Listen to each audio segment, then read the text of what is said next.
अब वायुसेना प्रमुख आरकेएस भदौरिया बीजेपी में शामिल अनुराग ठाकुर की मौजूदगी में ली पार्टी की सदस्यता भाजपा में छाई भयंकर जश्न की आंधी।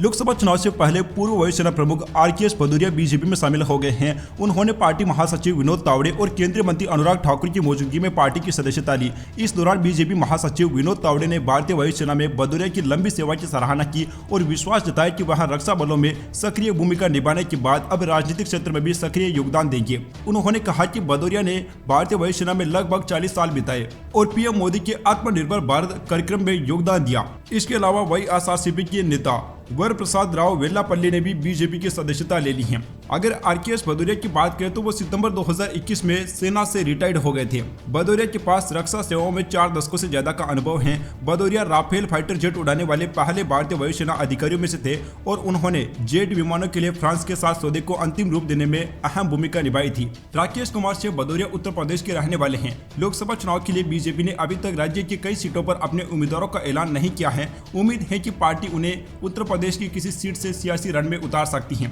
आरकेएस भदौरिया ने सितंबर 2019 से सितंबर 2021 तक वायुसेना के प्रमुख के रूप में कार्य किया है। सेना प्रमुख के रूप में कार्यभार संभालने से पहले उन्होंने वायुसेना के उप प्रमुख के रूप में भी कार्य किया है। भदौरिया पुणे स्थित राष्ट्रीय रक्षा अकादमी के छात्र रह चुके हैं। उन्होंने 4250 घंटे से ज्यादा की उड़ान भरी है। उनके पास 26 विभिन्न प्रकार के लड़ाकू विमानों का अनुभव है। भदौरिया ने मार्च 2017 से अगस्त 2018 तक दक्षिणी वायु कमान के air officer commanding in chief के रूप में कार्य किया। Air officer commanding in chief प्रशिक्षण कमान के रूप में कार्य किया। अगस्त 2018 और मई 2019 में वायुसेना के उप प्रमुख बनने तक इस पद पर वो रहे।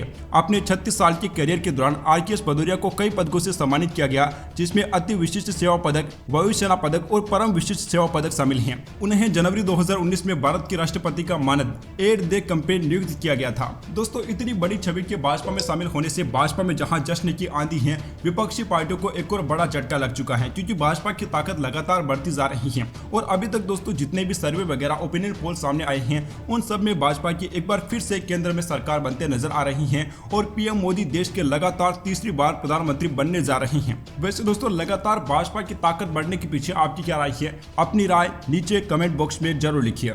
दोस्तों, अब आपके पास भी है 1 करोड़ रुपया कमाने का मौका। आपको नीचे डिस्क्रिप्शन में माई 11 सर्कल ऐप की लिंक दी गई है, जहां से आप सिर्फ 1 रुपए में आईपीएल में टीम बनाकर जीत सकते हैं 1 करोड़ रुपए और साथ ही चमचमाती महिंद्रा थार। दोस्तों, अगर आपको क्रिकेट की बिल्कुल भी नॉलेज नहीं है, फिर भी आप आईपीएल में टीम बनाकर अपनी किस्मत को आजमा सकते हैं। यहाँ एक्सपर्ट्स आपको समझाएंगे कि कैसे आप एक अच्छी टीम बना सकते हैं। आपका सिर्फ 1 रुपया जा रहा है और बदले में आपकी पूरी किस्मत बदल सकती है। ध्यान रहे, आप 1 रुपए में तभी टीम बना पाएंगे जब आप हमारी डिस्क्रिप्शन में दी गई लिंक से इस ऐप को डाउनलोड करेंगे और अपनी टीम बनाएंगे।